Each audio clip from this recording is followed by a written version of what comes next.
araw po sa inyo lahat at papasalamat po kami itong dialogue or itong press call na ito dahil sa update ng laban ni Charlie Suarez. So, unang-unang, pakilala sa inyo, Charlie Suarez sa ating backer.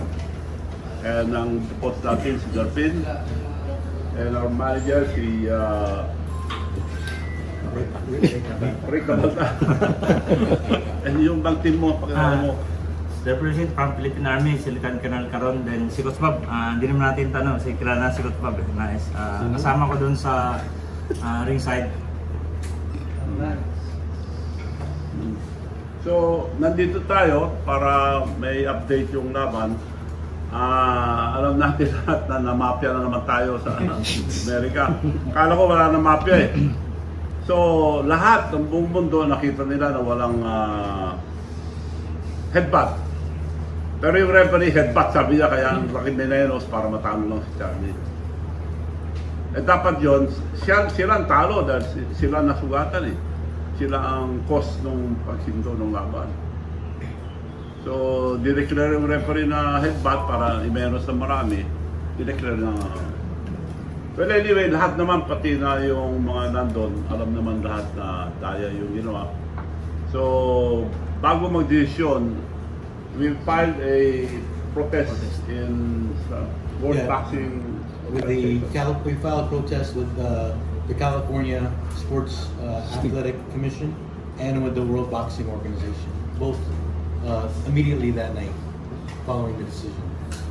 Pero June pa yon. Pero before that, sinabi na lahat doon, pati sila top rank yung promoter na parang iwasan nila kasi naalagaan nila si Navarrete. Magkaroon ng bad record. Kaya pinanalo nila pero ang ginawa, bago lumabas yung desisyon, tinanggal na sa 130 para umakyat. Para hindi siya tatamaan kung mag-desisyon sila ng panalo si Charlie dapat doon. So anyway, binabalita na nila na walang natalo doon para no contest. Parang nagrarason na lang sila, pero maliwanag na dinaya tayo ron. Because yung referee dineclare niya ng headbutt, alam natin lahat na walang headbutt. Lahat na nanonood nakita na walang headbutt. So sinuspend na raw yung referee pero talo na tayo. So yun nangyari. Okay. TKO victory for Charlie. Anong next move po? Yun nga dapat pero dahil alaga nila yung promoter, alaga nila si Navarrete. So alam namin yun, kaya gawin nila lahat na mata. In fact, bago naglaban si Charlie doon yung tatlong laban niya, unang laban parehas. Pangalawang laban, pinalitan na matangkad na ng mga kalaban. Kaya yung dating ginagawa nila, gusto nila matalo si Charlie. Pero nagreklamo kami, pinalitan. So, pangatlo, nanalo naman si Charlie. Pangatlo, ganoon din. Iba ang nakaprogram hanggang last minute pinalitan naman ng matangkad.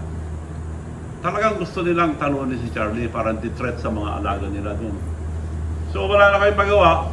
So pangatlo, naobligan na si Charlie lumaban maski matangkad dahil kung hindi siya lalaban, bababa na naman, mapapalo yung championship.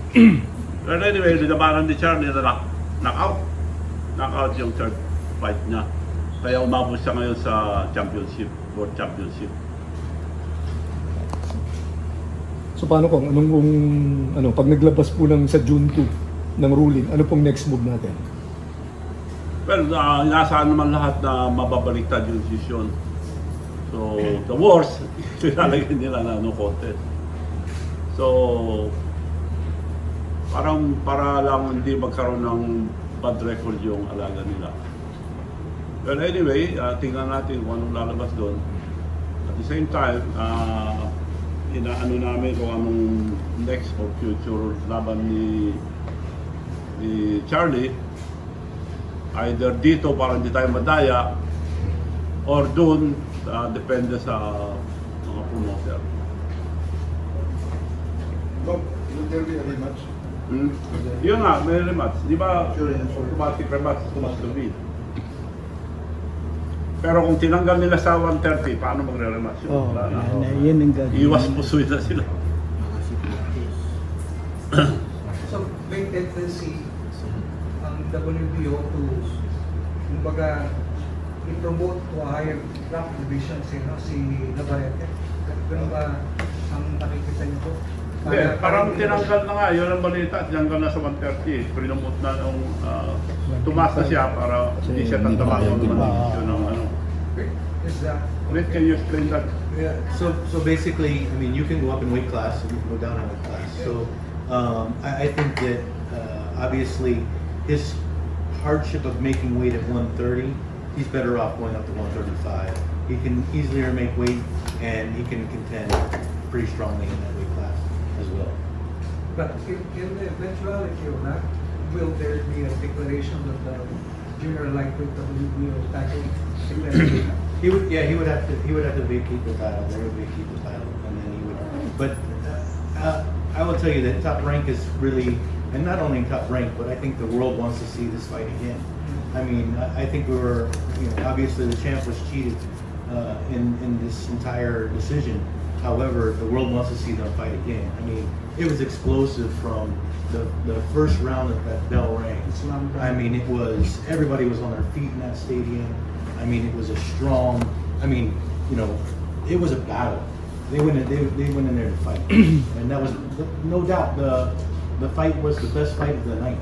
So I think that, at the end of the day, everybody is ready for that rematch. So, because there's a 2-month rest period because of the cut. So, if ever, when do you expect the rematch to be? I mean, that's too hard to tell right now. I would say that we would fight for as soon as possible, especially if the hearing doesn't go in our favor and it's just made a mandatory rematch. We would want the fight as soon as possible, as soon as the 2 months is over. So, assuming there's a mandatory rematch, he cannot go up again. He has to face Suarez again. Yeah, the next match for both of them should be each other. Rick, if